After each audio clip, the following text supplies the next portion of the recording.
곧 예배가 시작됩니다. 온라인으로 하나님께 드리는 예배에 정성을 다해 임해 주시기 바랍니다. 온 가족이 함께 모여 거룩하게 예배를 드립니다. 부모가 아이들의 훌륭한 영적 교사 역할을 하시길 바랍니다. 단정한 복장으로 예배를 드립니다. 성경책을 지참합니다. 예배 10분 전부터 예배 준비를 완료하고 기도합니다. 올바른 자세로 모든 순서에 정성을 다해 참여합니다. 핸드폰보다는 TV나 컴퓨터 모니터로 예배를 드립니다. 예배에 집중하여 하나님의 은혜를 기대합니다. 헌금은 정성껏 준비해서 우편으로 보내시거나 직접 교회 사무실 헌금함에 봉헌합니다.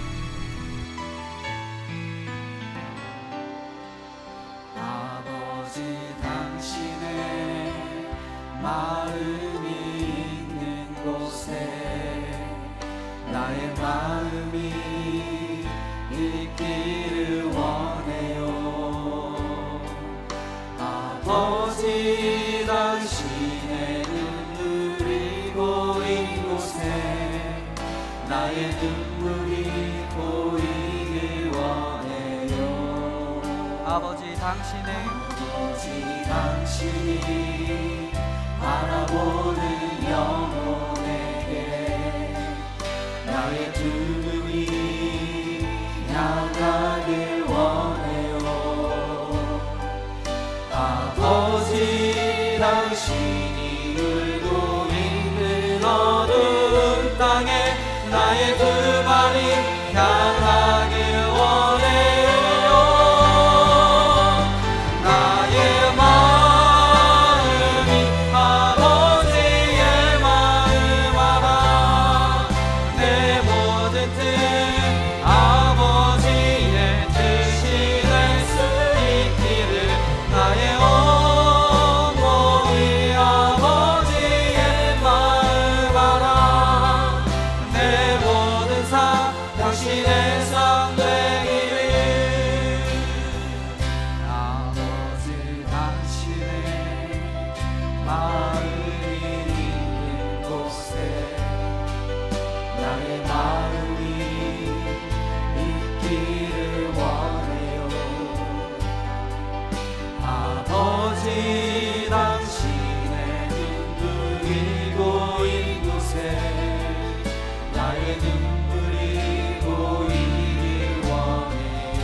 천지와 만물을 지으시고 운행하시는 만유의 지혜자이신 하나님께 찬양과 경배를 올려드립니다.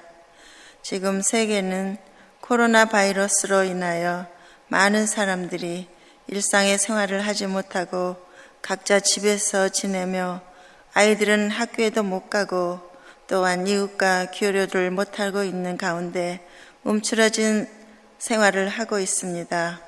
우리가 얼마나 많은 자유와 풍요로움과 자연이 주는 많은 혜택을 누리며 살면서 감사하지 못하고 불평스러운 말을 하였는지, 하나님의 은혜를 넘치게 받고 살면서 이웃에게 하나님의 은혜를 나누지 못하고 그 사랑을 증거하지 못하고 서로 사랑하고 하신 말씀을 잊고 나의 편의를 먼저 챙기는 이기적인 삶을 살면서 전심으로 기도하고 예배도 드리지 못했는지, 이 모든 잘못을 아버지 앞에 고백합니다. 하나님 아버지, 저희를 불쌍히 여겨주시고 자비를 베풀어 주시어 모든 죄악에서 깨끗게 하여 주시옵소서. 또한 코로나 바이러스의 전염력을 소멸시켜 주옵소서.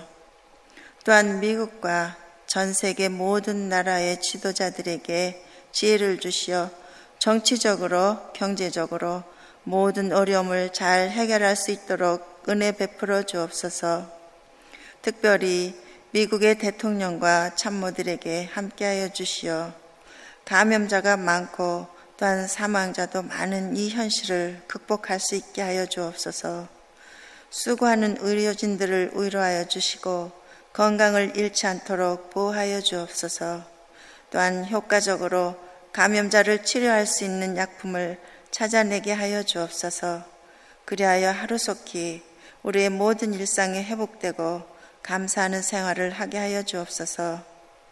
하나님 아버지, 우리 교회를 위해서 기도합니다.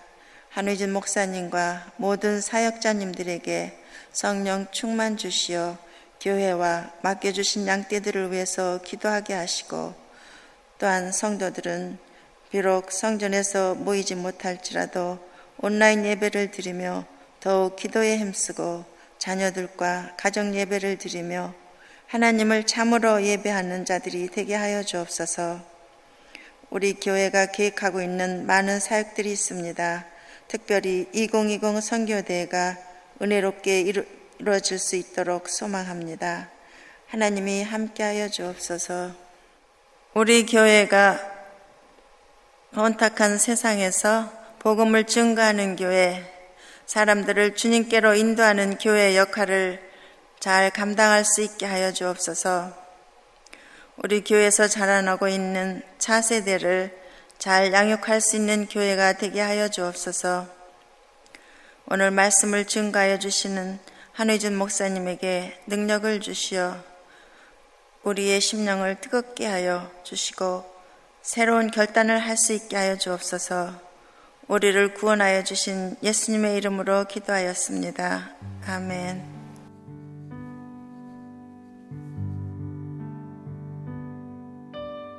오늘 우리에게 주시는 하나님의 말씀은 데살로니가전서 3장 6절부터 10절입니다. 함께 봉독하시겠습니다.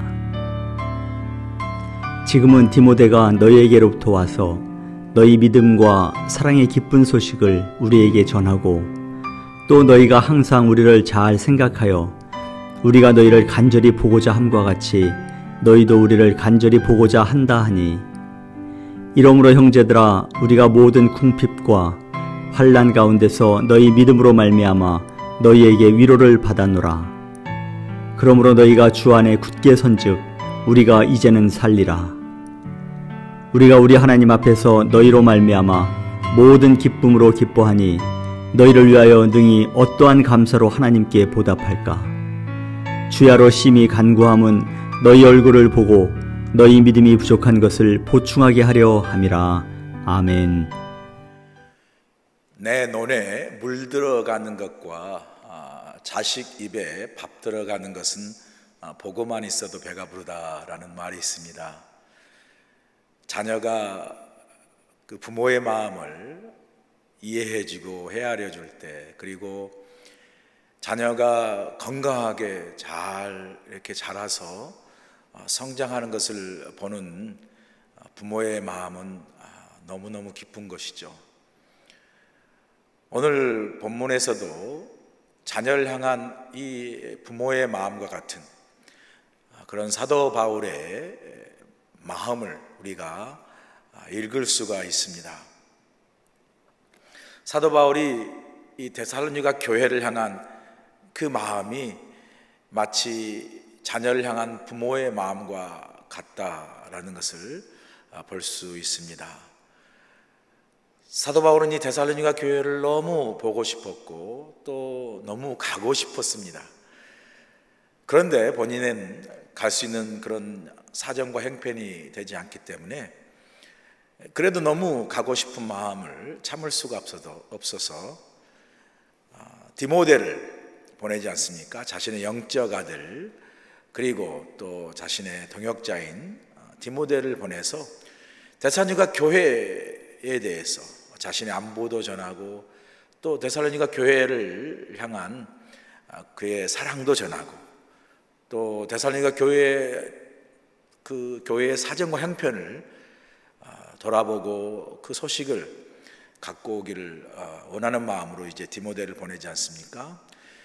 디모데를 보내고 난 후에 사도 바울은 보내는 그 순간부터 디모데가 오기만을 기다리는 거죠.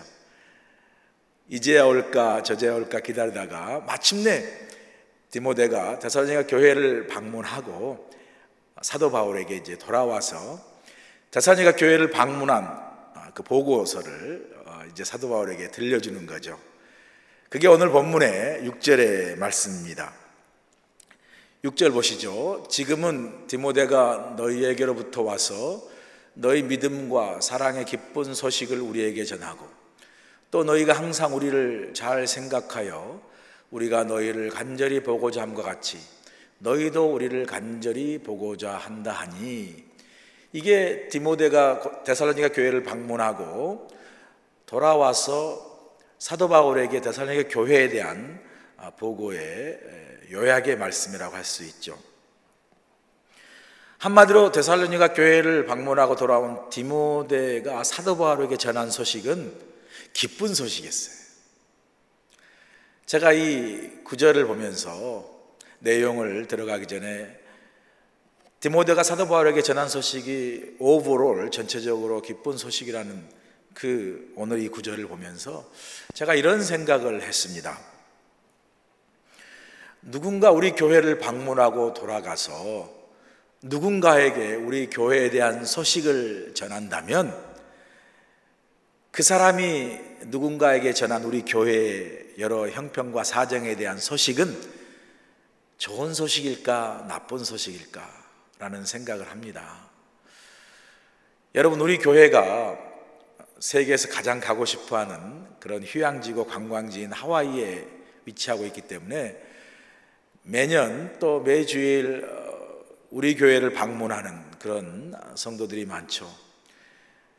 신혼부부부터 시작해서 신혼부부부터 또 가족들이 휴가나 또 방문을 위해서 저희 교회를 주일날 한 주 혹은 조금 길게는 한 달 이상 체류하면서 저희 교회를 이제 방문하고 함께 예배를 드리는 그런 분들이 많이 있지 않습니까? 그런 분들이 저희 교회에서 예배를 드리거나 함께 짧은 시간이나 함께한 시간 속에서 마치고 돌아갈 때 그 사람들이 누군가에 대해서 우리 교회에 대한 소식을 전할 때 하와이 그리스도 교회라고 하면서 전한 소식이 기쁜 소식일까 나쁜 소식일까 생각해 보면 우리 교회가 누군가에게 참 이렇게 좋은 소식을 전하는 교회가 되는 것이 얼마나 중요한가라는 생각을 다시 한번 하게 되었습니다. 여러분, 생각해 보세요. 우리가 교회로서 이 땅에서 우리가 감당하고 있는 가장 중요한 사명이 뭐죠? 복음의 뜻이 뭐죠? 기쁜 소식이죠. 정확히 말하면 예수 그리스도의 복음을 전하는 거 아닙니까? 이 예수의 복음을 통해서 우리가 전도도 하고 선교를 하지 않습니까? 이 땅에서 교회로서 빛과 소금의 사명을 예수 그리스도의 복음을 전하면서 우리가 감당하고 있지 않습니까? 이 복음은 말 그대로 기쁜 소식인데 어떤 기쁜 소식이죠? 예수 그리스도의 복음이니까 예수 그리스도로 말미암아 전하는 기쁜 소식이죠. 예수 그리스도를 통해서 전한 기쁜 소식이 뭐죠? 죄인 되었던 우리가 그 죄로 말미암아 죽을 수밖에 없었잖아요. 그런 우리를 예수 그리스도께서 이 땅에 오셔서 우리를 대신하 십자가에 달려 죽으심으로 우리를 죄 가운데 구원하시고 또 우리를 죄의 싹신 결과인 사망에서 건지고 예수 그리스도 믿는 믿음으로 말미암아 하나님의 자녀가 되게 하고 또 천국에서 주님과 더불어 영원히 살 수 있는 영생을 구원을 통해서 우리에게 선물로 주신 거 아닙니까? 이게 정말로 기쁜 소식이죠. 이 예수 그리스도의 기쁜 소식인 복음을 우리가 세상에 전할 텐데 그게 우리 교회의 사명이고 우리 성도의 사명인데 여러분 한번 생각해 보세요. 예수 그리스도의 복음을 전해야 할 우리가 세상을 향해서 누군가가 우리 교회를 방문해서 다른 사람에게 우리 교회에 대한 형편과 사정에 대한 소식을 전할 때 우리 교회에 대한 기쁜 소식을 전하지 아니하고 우리 교회가 은혜가 없고 서로 갈등하고 다투고 분열한다 이런 나쁜 소식을 전한다면 하물며 우리 교회에 대한 소식도 다른 사람들에게 좋은 소식을 전하지 못하고 나쁜 소식을 만약에 전하는 교회라면 어떻게 우리가 세상을 향해서 예수 그리스도의 이 기쁜 소식인 복음을 전할 수가 있겠습니까? 당연히 먼저 우리 교회가 누군가에게 다른 사람들에게 우리 교회에 대한 아름답고 은혜 넘치고 정말 성령 충만한 그리고 서로 사랑의 교제가 풍성한 좋은 소식을 전하는 교회가 될 때 한 걸음 더 나아가서 세상을 향해서 믿지 않는 영혼들을 향해서 믿지 않는 사람들을 향해서 예수 그리스도의 이 구원의 복된 소식을 우리가 전할 수 있지 않겠습니까? 당연히 우리가 교회된 우리가 믿음의 공동체로서 정말 아름다운 그런 은혜로운 교회, 성령이 아름답게 역사한 교회를 우리가 만들어서 다른 사람들에게 참 이 좋은 소식을 전하는 교회가 되는 것, 그것이 얼마나 참 중요한 것인가를 이 데살로니가 교회의 소식을 디모데가 기쁜 소식을 전하는 것을 보고 참 다시 한번 생각을 하게 되었습니다. 바라기는 저희 교회와 우리가 이런 기쁜 소식을 누군가에게 전할 수 있는 또 세상에게 정말 기쁜 소식을 아름답게 전하고 나눌 수 있는 그런 교회가 되기를 간절히 소원합니다. 자, 그러면 디모데가 데살로니가 교회에 대해서 사도 바울에게 전한 이 기쁜 소식은 오늘 6절에 보니까 세 가지 중요한 기쁜 소식을 전하고 있습니다. 오늘 6절에서 사도 바울이 디모데로부터 받은, 그러니까 디모데가 사도 바울에게 전한 세 가지 데살로니가 교회에 대한 기쁜 소식, 첫 번째가 뭐냐면요, 첫 번째 소식은 바로 하나님에 대한 믿음을 전했습니다. 6절 서두를 보세요.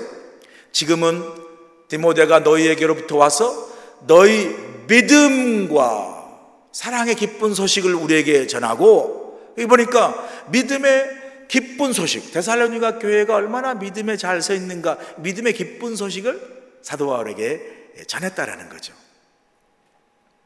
사실 이 데살로니가 교회는 이미 정말 믿음의 아름다운 소문이 난 교회이지 않았습니까? 우리가 앞서 이미 본 1장 7절 8절에 보면 데살로니가가 어떻게 하나님에 대한 믿음이 아름답게 세워졌는가, 1장 7절 8절에 이미 나와 있지 않습니까? 그러므로 너희가 마게도니아와 아가와에 있는 모든 믿는 자의 본이 되었느니라. 주의 말씀이 너희에게로부터 마게도니아 아가에만 들릴 뿐 아니라 하나님을 향하는 너희의 믿음의 소문이 각처에 퍼졌으므로 우리는 아무 말도 할 것이 없노라. 데살로니가 교회가 이미 그리스 전 지역에 하나님을 향한 믿음의 소문이 각처에 정말 아름답게 퍼졌을 뿐만 아니라 믿음의 본이 된 교회가 되어서 오늘 보니까 사도 바울이 이미 내가 더 이상 믿음에 대해서 할 말이 없을 정도로 믿음이 잘 세워진 교회라는 거죠. 사실 데살로니가 교회에 디모데를 보낸 이유가 뭐죠? 사도 바울이 데살로니가 교회에 디모데를 보낸 이유는 그들의 믿음을 굳건하게 세우기 위해서 그 데살로니가 교회를 보냈죠. 왜냐하면 그 데살로니가 교회가 당시 처한 그 상황이 유대인들의 여러 환난과 핍박 가운데 있어서 믿음이 흔들릴 수 있는 위기에 있었기 때문에 디모데를 보내서 그 핍박과 환난으로 인해서 흔들리고 있는 데살로니가 교회와 성도들의 믿음을 굳건하게 세우기 위해서 보냈는데, 오늘 사도 바울이 데살로니가 교회를 방문하고 돌아온 소식을 들어보니까 이렇게 환난 가운데 믿음을 굳건하게 세우고자 했던, 그리고 환난 가운데 혹시라도 믿음이 흔들릴까 봐 걱정하고 있는 이 데살로니가 교회와 성도를 향한 사도 바울의 걱정이 기우란 말이 뭐죠? 쓸데없는 걱정이라는 것을 디모데가 전한 소식을 통해서 확인되지 않습니까? 디모데가 막상 가보니까 데살로니가 교회가 믿음이 흔들리는 것이 아니라 오히려 환난과 핍박 가운데서도 오히려 믿음을 더욱더 굳세게 지키고 있었다는 거죠.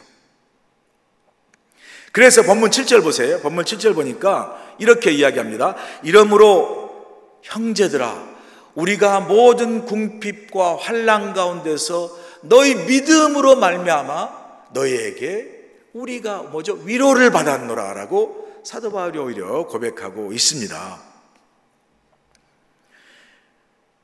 바울이 오히려 데살로니가 교회가 믿음이 환난 때문에 흔들릴까 봐 어떡하지 하고 걱정했던 그 걱정이 쓸데없는 기우였을 뿐만 아니라 그들이 환난 가운데도 굳건하게 믿음 붙잡고 서 있는 것을 보면서 오히려 사도 바울이 염려와 걱정은 다 사라지고 오히려 그 데살로니가 교회와 성도들의 믿음 때문에 위로를 받았다는 거예요. 위로를 받았어요. 저도 요즘 이런 사도 바울의 경험과 같은 동일한 경험을 제가 요즘 하고 있습니다. 지금 코로나 이 상황으로 인해서 얼마나 많은 사람들이 어려움을 겪고 있습니까? 당연히 우리 교회 성도님들도 이 코로나 사태로 인해서 참 어려운 그런 많은 그 상황을 겪고 있습니다. 사업도 문을 닫기도 하고요. 또 직장도 잠깐 멈추어 쉬기도 하고, 쉬는 게 아니라 일을 닫았으니까 못하게 되고요. 그리고 그로 인해서 참 경제적으로 많은 어려움, 또 참 힘든 상황을 경험하고 있습니다.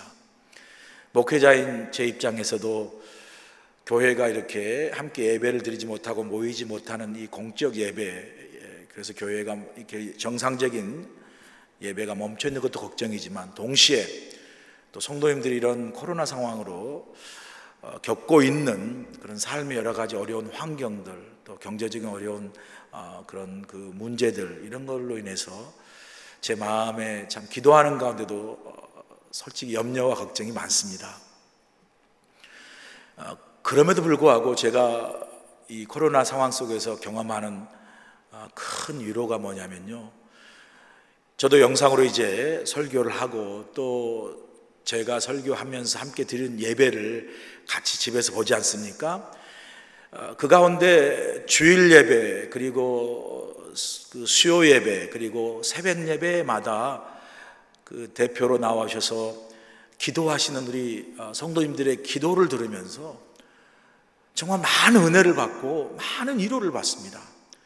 정말 이렇게 힘들고 어려운 가운데서도 기도하시는 우리 성도님들의 기도를 들으면 그럼에도 불구하고, 이 코로나로 어렵고 힘듦에도 불구하고 하나님의 믿음 안에 잘 서 있는, 하나님의 은혜를 붙잡고 이 어려운 상황을 잘 지나가고 있는, 그래서 영상으로 그 성도님과 함께 기도를 들으면서요, 그 영상 기도를 통해서 전해지는 그 기도를 통해 주신 그 믿음 안에 굳게 서 있는 것, 또 하나님 은혜 안에 있는 그 기도가 전달되어질 때 막 저도 정말 은혜가 되고, 이렇게 어려운 가운데서도 저렇게 믿음과 은혜 안에 서 계시는구나, 그러면서요 얼마나 많은 위로를 받는지 몰라요. 여러분, 아마 영상 예배를 보면서 각 성도님들이 기도하는 그 기도를 들으시면서 저와 똑같은 그런 그 성도님들의 하나님을 향한 믿음의 기도를 듣고 또 은혜 안에 있는 그 모습을 보면서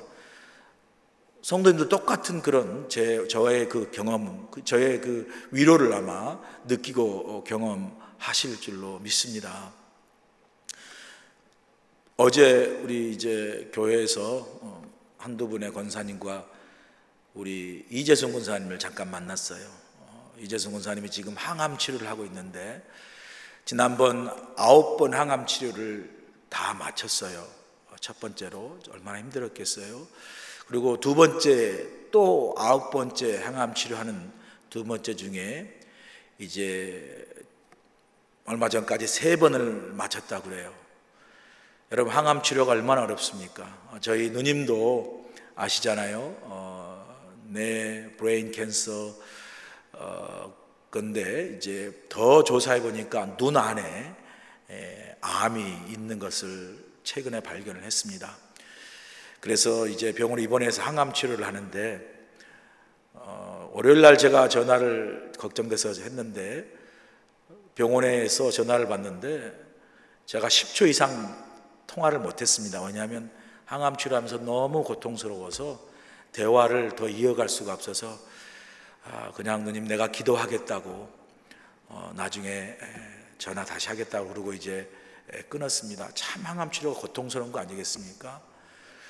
그리고 우리 지수 문사님 벌써 9번 하고 또 두 번째 9번에 3번을 마쳤으니 얼마나 힘들겠습니까? 그럼에도 불구하고 참 같이 기도하면서 함께 잠깐 시간을 나눴지만 그렇게 힘들고 어려운 항암 치료 가운데도 믿음으로 잘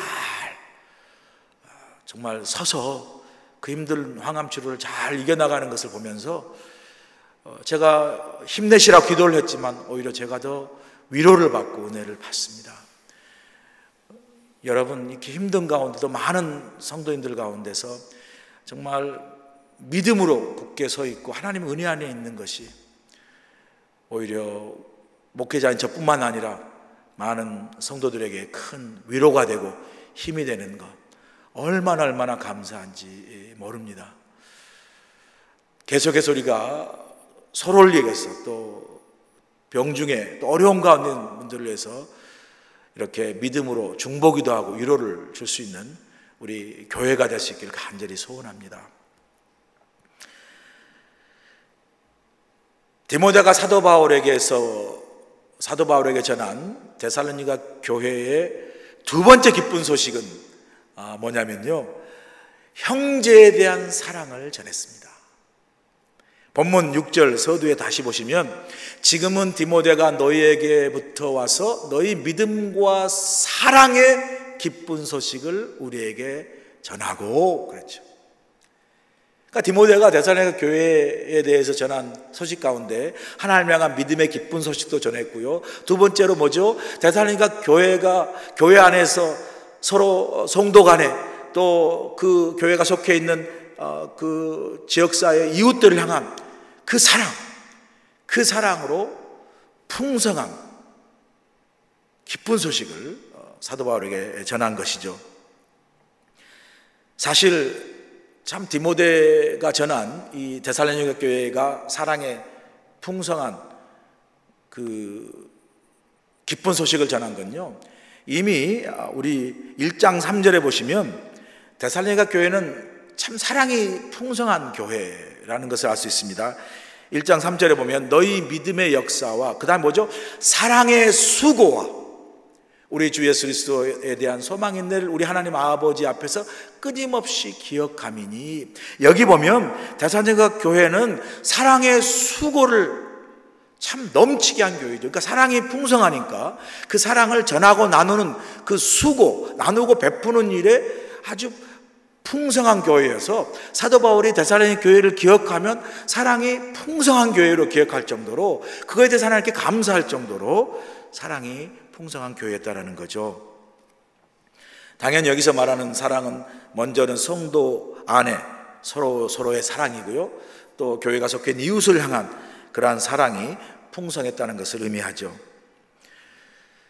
특별히 이 사랑의 수고, 이 사랑의 풍성함에 정말 그 의미가 큰 것은요, 이 데살로니가 교회가 뭔가 환경이 넘치고 환경이 풍성하고 모든 것이 다 차고 넘쳐서 다 모든 것이 행복한 그런 상황이 있는 교회가 아니라 데살로니가 교회를 생각하면 환난과 핍박 가운데 있었다는 거죠. 세워진 지 얼마 되지 않는 교회로 어려운 그런 참 상황에 있음에도 불구하고 보통 여러분 우리가 살면서 경험하는 게 뭐 교회도 어렵고 또 우리의 삶도 어려워지면 누군가 남에게 도울 수 있는 어떤 관심과 여력을 우리가 참 나누고 베풀기보다 우리가 힘들고 어렵고 궁핍하고 고난 가운데 있으면 우리 스스로도 이렇게 추스르기 어려운 상황이기 때문에 남을 돌아보고 사랑을 베풀기가 어려운 상황이죠.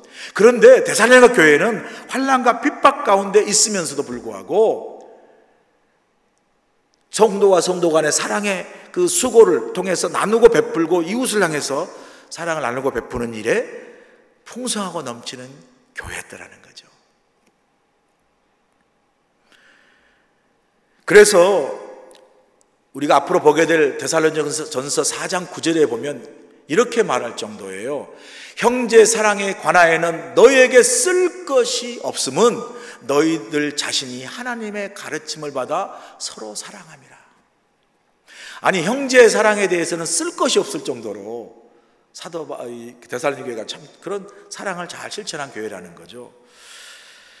제가 이 데살로니가 교회를 보면서 참 이 데살로니가 교회는 참 좋은 교회다 라는 생각이 드는 게요, 앞서 데살로니가 교회가 믿음의 하나님을 향한 믿음이 기쁜 소식을 전했지 않습니까? 그런데 사도 바울이 그 믿음에 대해서 얘기할 때 뭐라고 이야기하냐면 너희 믿음에 대해서 우리는 아무 할 말이 없다라고 할 정도로 너무나 믿음이 좋은 거예요. 또 오늘 여기 형제 사랑에 관해서는 더 이상 뭐라고 내가 이야기하거나 쓸 것이 없을 정도로 서로 그 사랑을 나누고 베푸는 일에 아주 풍성한 그런 아름다운 교회였다는 거죠.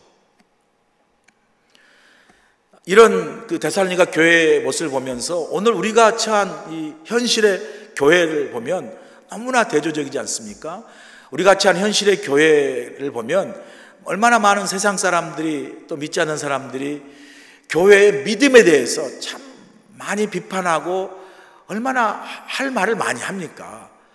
또 교회가 보여준 어떤 그 사랑의 모습에 대해서도 얼마나 세상 사람들이 교회에 대해서 참 이렇게 저렇게 쓸 말이 많겠습니까? 세상을 향해서 교회가 보여준 믿음이 너무나 정말 탐욕적이고 또 위선적이고 세속적인 모습들이 많아서 세상 사람들이 교회가 세상에 보여준 믿음에 대해서 비판을 많이 하잖아요. 얼마나 할 말을 많이 하잖아요. 또 교회가 세상에 보여준 그리스도의 사랑의 그 교회됨의 모습이 참 본의되지 못하고 교회 안에 서로 갈등하고 다투고 싸우고 갈라지는 이런 모습 때문에 교회에 대해 세상 사람들이 참 비판한 그런 글을 쓴다면 얼마나 많은 글을 쓸 수 있겠습니까? 그래서 뭐 잘 들으신 말씀처럼 교회가 세상을 걱정해야 되는데 세상이 교회를 걱정하는 그런 현실 속에 있는 상황이 바로 우리가 처한 교회의 참 현실이라고 우리가 말할 수 있지 않겠습니까? 이런 교회를 향한 비판적 현실 앞에서 이제 교회는 희망이 없다, 교회는 소망이 없다 라고 교회를 향한 우리 스스로의 그 비관적인 자화상을 가지고 우리가 교회의 교회됨을 포기할 수 있습니까? 아니죠. 아직도 교회가 부족한 점이 있습니다. 부족한 죄인들이 모인 그런 사람들이 모인 교회라 부족한 점이 있지만 그래도 여전히 교회는 이 땅의 소망이고 생명이고 희망이 되는 것을 우리가 잊지 말아야 합니다. 이어령 교수가 쓴 책이 있어요.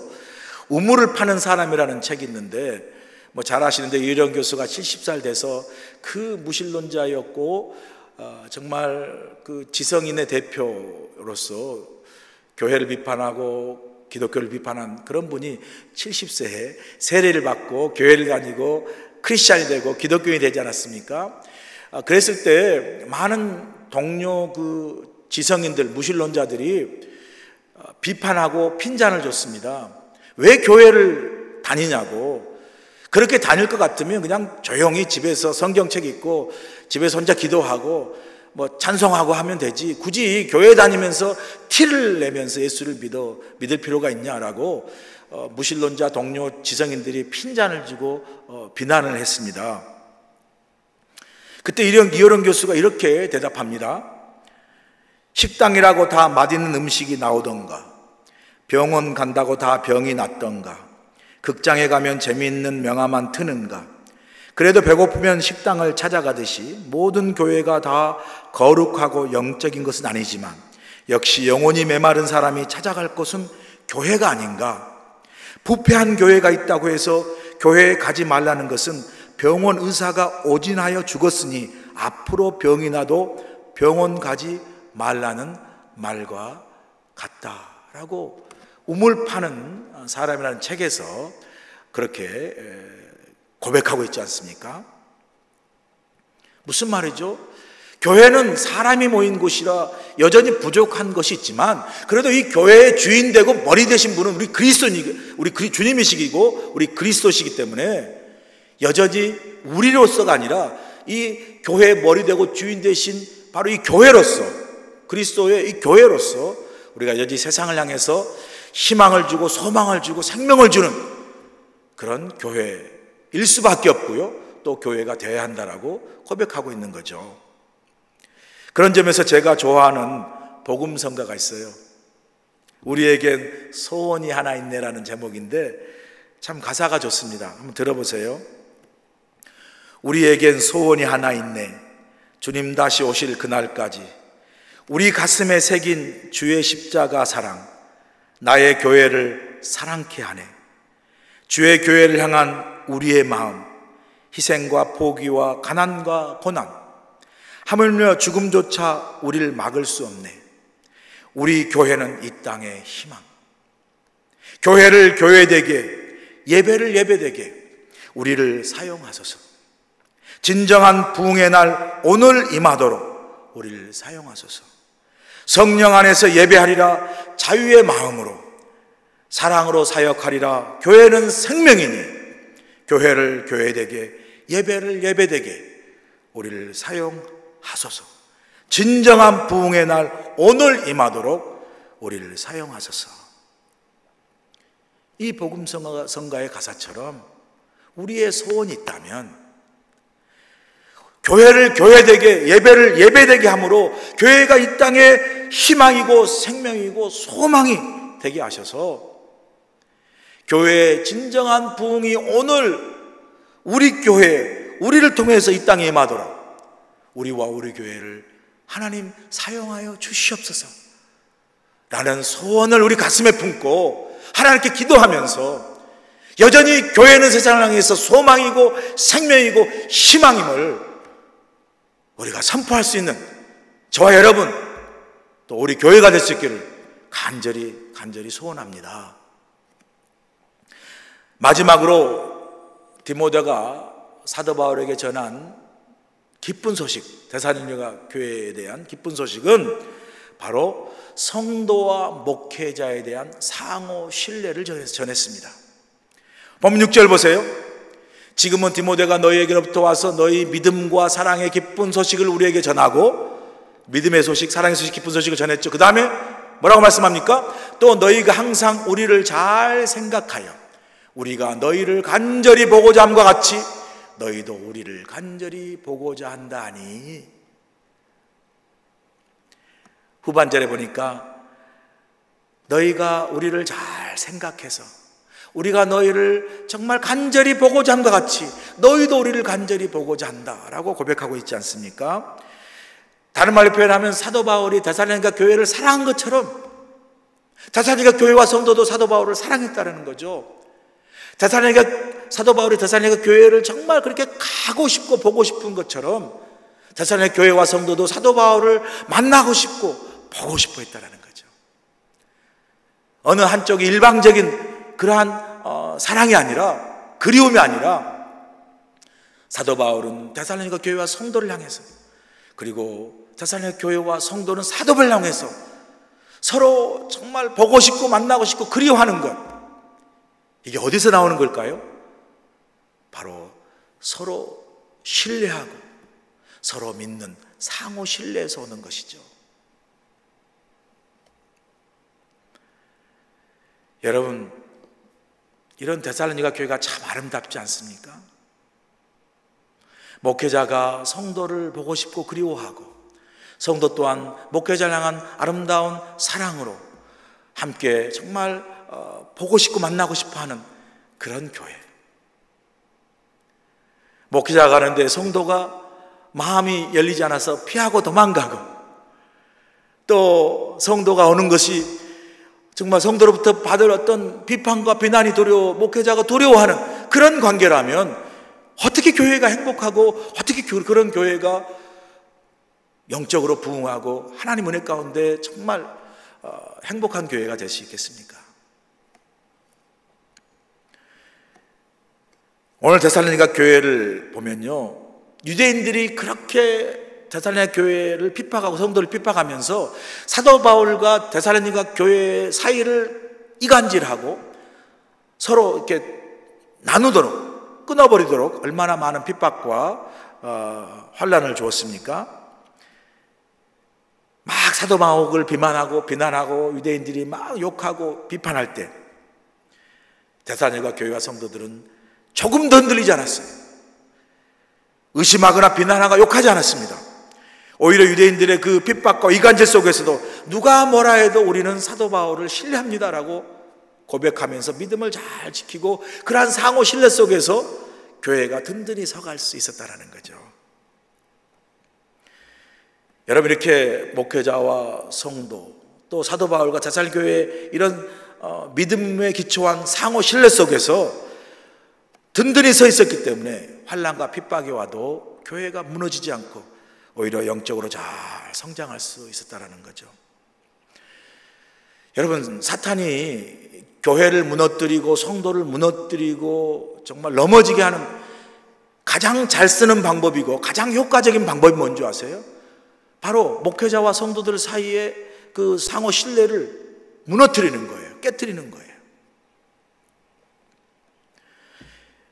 목회자와 성도 사이의 상호 신뢰를 깨트리고 무너뜨림으로써 상호 불신을 갖게 하고, 그리고 그 상호 불신 속에서 서로 비판하고 서로 원망하고 또 갈등하고, 그래서 결국은 교회가 영적으로 분열되도록, 그렇게 상호 신뢰가 깨짐으로 말미암아 교회 안에서 하나님의 은혜의 역사, 예배를 통해 주신 하나님의 그 예배의 능력, 그리고 성령을 통해 주시는 그 성령의 놀라운 그 역사를 가로막는 거죠. 그러면 교회가 영적으로 시들어서 죽게 되는 겁니다. 온 교회와 전체 성도가 그 하나님의 그 은혜의 역사와 능력을 경험하지 못하는 거죠. 여러분, 이 상호 불신, 이것은요, 목회자에게도 불행이고 교회에도 불행이고 성도에게도 불행인 거예요, 여러분. 그럼 우리는 늘 기도해야 합니다. 우리 안에서 서로를 향한 마음의 불신이나 갈등이나 불평이나 불만이나 비판이 아니라, 여러분 생각해 보세요. 목회자나 성도 모든 사이에 왜 흠이 없겠습니까? 왜 부족함이 없겠습니까? 왜 굳이 따지려면 비판할 게 없겠습니까?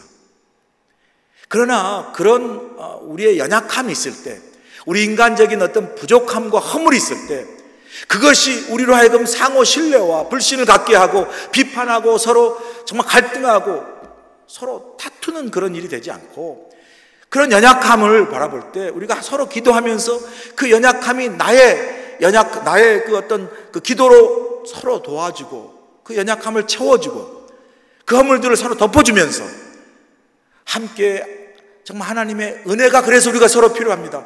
목회자인 우리에게도 은혜가 필요하고 성도에게도 은혜가 필요해서 우리의 부족함이 비판이나 갈등의 요소가 아니라 우리의 부족함이 하나님, 그래서 우리 교회에 성령의 은혜가 필요하고 성령의 도우심이 필요하고 하나님 은혜가 필요하다는 것을 서로 고백하면서 그 약함이 우리를 더 강하게 만들고 그 연약함이 우리를 더 주 안에서 연합하게 만드는 은혜의 통로, 축복의 통로가 되는 교회가 될 때 교회가 부흥하고 성장할 수 있는 거죠.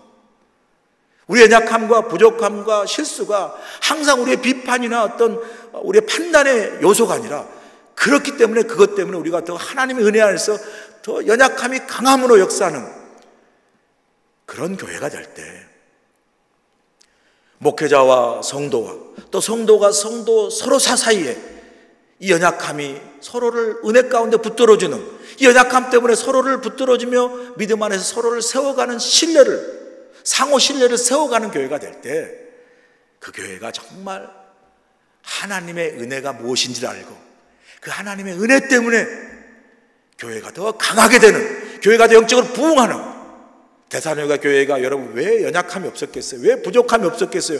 왜 허물이 없었겠어요? 그러나 그 부족함과 허물이 있어서 서로 비판하고 갈등하고 싸울 수 있는 그런 교회에 불구하고 뭐가 넘쳤다 그러죠? 사랑이 넘쳤어요. 그 연약함과 부족함과 허물을 충분히 덮을 수 있는, 그리고 그 덮음을 통해서 교회가 더 든든히 서갈 수 있는 하나님의 사랑으로, 그리스도의 사랑으로 풍성했다라는 거죠.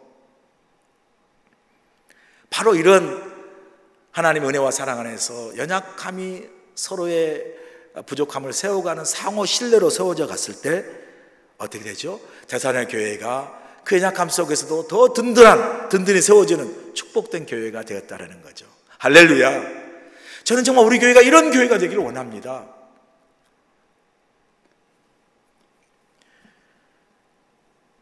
우리가 서로 기도함으로 이렇게 우리가 서로의 연약함을 붙들어주며 서로 신뢰 속에서 함께 아름다운 교회를 세워가고 하나님의 맡겨진 사명, 교회된 사명과 성도된 사명을 이루어 나갈 때 여러분 참 힘들고 어려운 이 땅에 살아가는 우리가, 또 서로의 연약함과 부족함이 맞는 우리가, 그래서 주님의 은혜와 사랑 안에서 함께함으로 서로에게 의지가 되고 서로에게 위로가 되고 서로에게 힘과 능력이 되는, 믿는 것이 참 행복한 우리 교회, 저와 여러분 되시길 주를 간절히 소원합니다.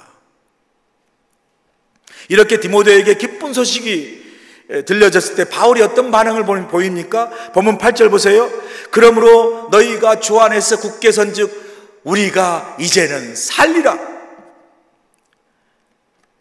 디모데가 전한 데살로니가 교회의 소식을 들으면서 사도 바울이 이제는 뭐예요? 살 것 같은 거예요. 그전에는 데살로니가 교회를 생각하면 세운 지 얼마 되지 않고 환난과 핍박도 많은데 어떻게 교회가 섰을까, 어떻게 성도들의 믿음을 지킬까 참 밤잠도 못 자고 걱정했는데, 디모데가 전한 이 아름다운 데살로니가 교회의 기쁜 소식을 들으니까 이제는 걱정보다 바울이 영적으로 막 살아나는 느낌이에요. 이제는 막 걱정보다도 기쁨이 충만해져요. 이제는 살 것 같은 거예요. 왜? 교회가 든든히 세워지니까.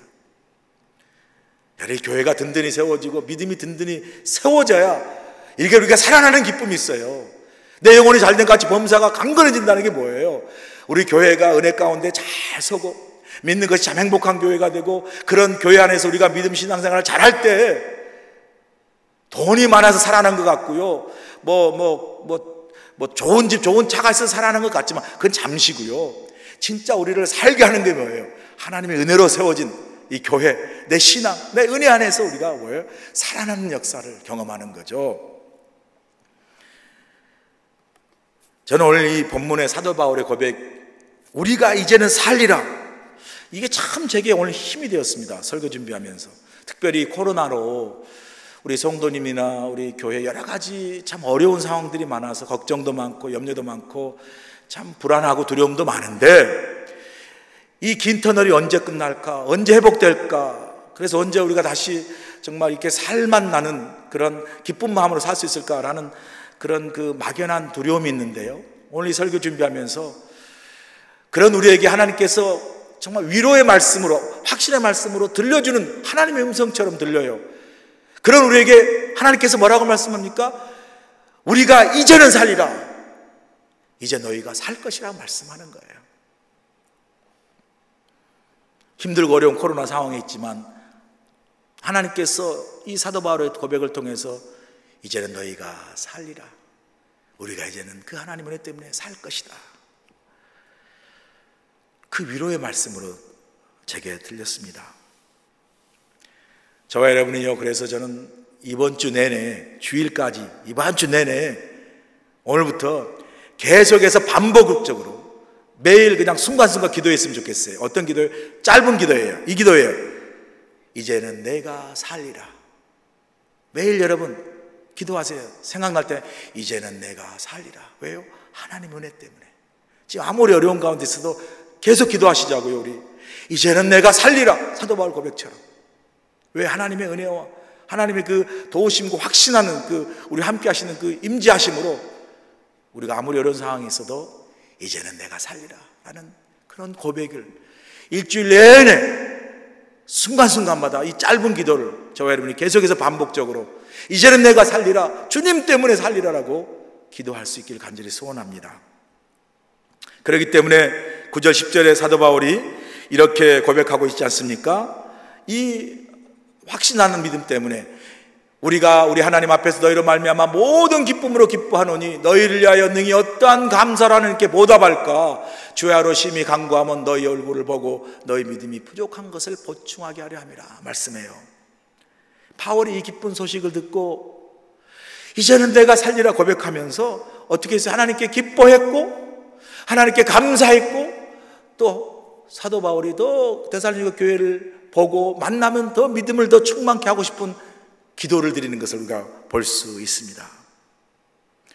그렇습니다. 여러분, 우리가 이번에 코로나 사태로 어렵지만 힘든 가운데 있지만 오늘 본문의 사도 바울의 고백처럼 이제 우리가 살리라 라는 이 확신하는 믿음으로 어려운 가운데 여러분 주 안에서 기뻐하시고 또 이런 상황 속에서 나를 여기까지 인도하신 하나님께 감사하며 또 우리가 빨리 이 코로나 상황이 종식돼서 서로 얼굴을 맞대며 기쁨 가운데 함께 예배하고 서로의 믿음의 연약함을 세워주고 보충해주면서 함께 아름답게 교회를 다시 만나 세워나가는 아름다운 데살로니가 교회 같은 교회를, 행복한 교회를 만들어 나가는 그런 날에 속히 올 수 있기를 다시 한번 주님으로 간절히 축원합니다. 기도하시겠습니다. 아버지 하나님, 이제는 우리가 살리라. 힘들고 어려운 코로나 상황 속에 있지만 데살로니가 교회를 향한 사도 바울의 그 마음이, 그 교회가 전해진 그 기쁜 소식이 사도 바울을 영적으로 살게 한 것처럼 우리가 코로나의 힘든 가운데 있지만 주님이 우리와 함께 하시고 우리가 믿음의 공동체로 우리 교회를 주께서 이루시고 우리와 함께 하신 그 주님의 은혜로 말미암아 우리가 이제는 살리라 라는 확신을 가지고 힘들지만 기뻐할 수 있게 도와주시고 주 안에서 감사하며 속히 만날 날을 기대하며 하나님 은혜 안에서 아름다운 교회를 세워나가는 우리 모두가 되도록 축복하여 주시옵소서.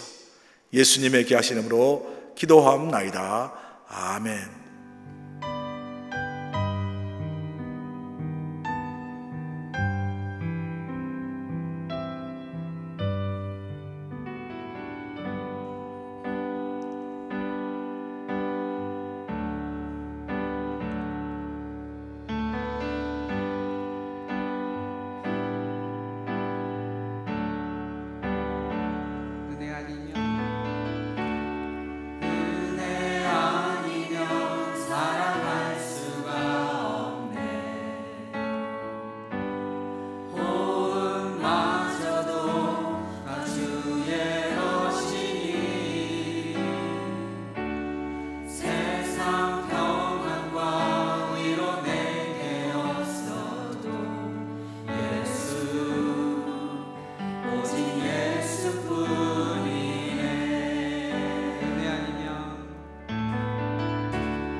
크신 계획 다 볼 수 없고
하나님 아버지 감사합니다. 귀한 예물을 주의 전에 바칩니다. 힘들고 어렵지만 이제는 주신 말씀처럼 매일매일 우리가 고백하는, 이제 우리가 주님 때문에 다시 살 것을 믿고 우리가 이제는 살리라 라고 우리를 살게 하신, 또 앞으로도 하나님 고려움 가운데도 살게 하실 하나님을 확신한 믿음으로 예물을 드리며 우리 안의 기쁨과 감사가 회복되게 도와주시고 주 안에서 함께 예배할 날이 속히 오는 은혜를 베풀어 주시옵소서. 성도님들의 가정과 건강과 또 앞으로의 하나님 앞에 드려질 모든 우리의 걸어갈 인생길을 주께서 늘 동행하시고 도우시고 함께 하신 믿사오며 예수님의 귀하신 받들어 감사하며 기도합나이다. 아멘. 할렐루야. 여러분 다시 한번 수요 온라인 예배에 오신 거 환영하고요. 지난 주일에 말씀드린 것처럼 6월 30일까지 Stay at Home 그 자택 이제 대기 명령, 거주 명령이 계속해서 연장이 되었습니다. 6월 말까지 이렇게 연장이 되니까 조금 실망스럽고 또 여러분들 이렇게 빨리 보고 싶은 마음이 이렇게 조급함이 생깁니다. 이제 시장에게도 편지 보내고 또 뭐 제 편지뿐만 아니라 전체적으로 이 하와이 코로나 상황이 좋아져서 교회뿐만 아니라 식당, 여러 아직 문 열지 못하는 그런 비즈니스도 다 함께 열 수 있는 그런 날이 6월 초나 6월 중에 속히 올 수 있도록 여러분 많이 기도해 주시고 함께 해 주시기 바랍니다. 그 상간에 여러분 말씀과 은혜 안에 거하시고 계시는 줄 잘 알고요. 온라인 예배와 잠시 쓰기 잠언과 시편 쓰시고요.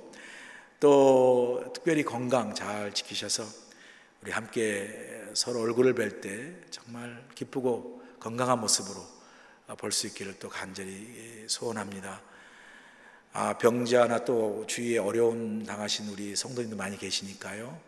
위에서 많이 중보로 기도해 주시면 감사하겠습니다.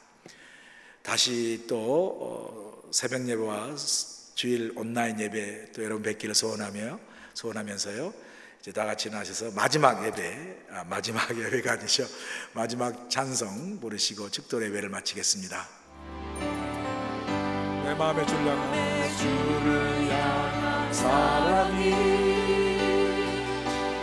나의 마음엔 주가 주신 진리로 나의 눈에 주의 눈을 채워주소서.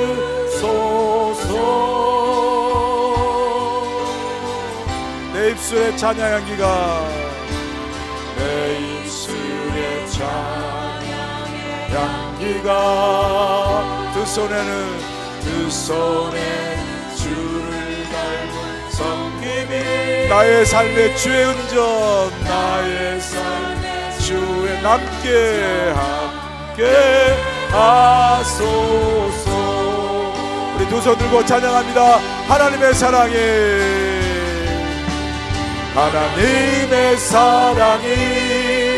영원히 함께하리. 십자가의 길을 걷는 자에게 순교자의 삶을 사는 이에게 조롱하는 소리와 세상 유혹 속에도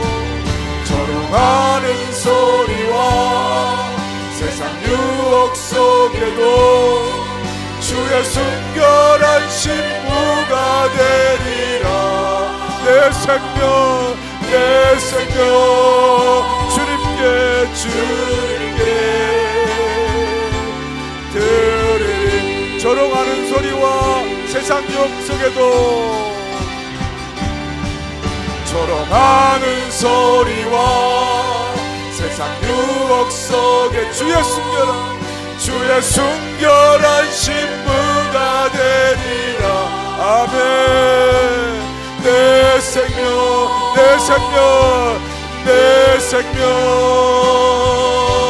주님께 드리리. 이제 우리 주 예수 그리스도의 크신 은혜와 우리 하나님 아버지의 무한하신 사랑하심과 성령님의 감동 역사하심이 주님 이번 한 주일 매일매일 하나님의 은혜 때문에 이제는 우리가 살리라 매일 주님께 기도함으로, 이 기도를 통해 주님과 함께 동행함으로 코로나의 어려운 상황 속에서도 그 안에 주신 하나님의 기쁨과 감사와 은혜가 충만한 매일의 삶을 살아가도록 우리 성도님과 함께 동행해 주시고 함께 해주시고 축복하여 주셨기를 예수님의 귀하심을 감사하며 축원하옵나이다. 아멘.